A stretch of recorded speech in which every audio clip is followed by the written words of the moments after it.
I start from the supposition that the world is topsy-turvy, that things are all wrong, that the wrong people are in jail and the wrong people are out of jail, that the wrong people are in power and the wrong people are out of power, that the wealth is distributed in this country and the world in such a way as not simply to require small reform, but to require a drastic reallocation of wealth. I start from the supposition that we don't have to say too much about this because all we have to do is think about the state of the world today and realize that things are all upside down. Now, if you don't think, if you just listen to TV and read scholarly things, you actually begin to think that things are not so bad, or that just little things are wrong. But you have to get a little detached and then come back and look at the world, and you are horrified. So we have to start from that supposition that things are really topsy-turvy. And our topic is topsy-turvy, civil disobedience.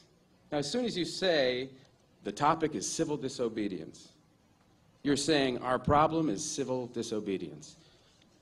That is not our problem. Our problem is civil obedience.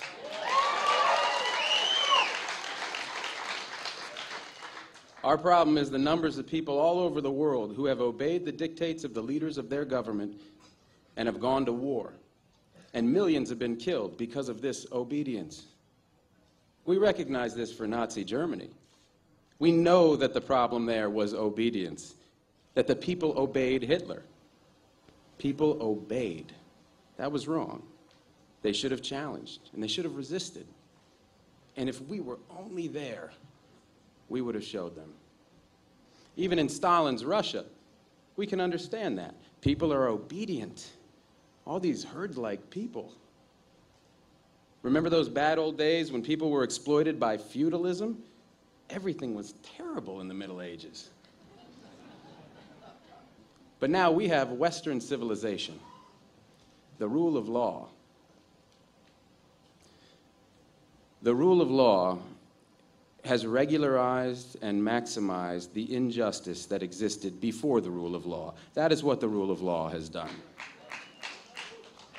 When in all the nations of the world, the rule of law is the darling of the leaders and the plague of the people, we ought to begin to recognize this. We have to transcend these national boundaries in our thinking.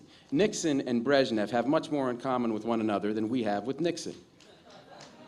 J. Edgar Hoover has far more in common with the head of the Soviet secret police than he has with us. It's the international dedication to law and order that binds the leaders of all countries in a comradely bond. That's why we're always so surprised when they get together. They smile, they shake hands, they smoke cigars. They really like one another, no matter what they say. What we are trying to do, I assume, is really to get back to the principles and aims and spirit of the Declaration of Independence. This spirit is resistance to illegitimate authority and to forces that deprive people of their life and liberty and right to pursue happiness. And therefore, under these conditions, it urges the right to alter or abolish their current form of government, and the stress had been on abolish.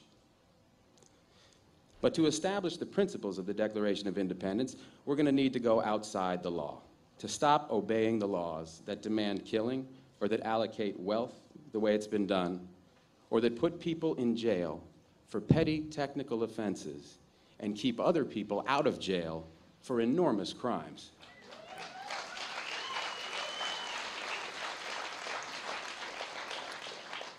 My hope is that this kind of spirit will take place not just in this country, but in other countries, because they all need it. People in all countries need the spirit of disobedience to the state, which is not a metaphysical thing, but a thing of force and wealth.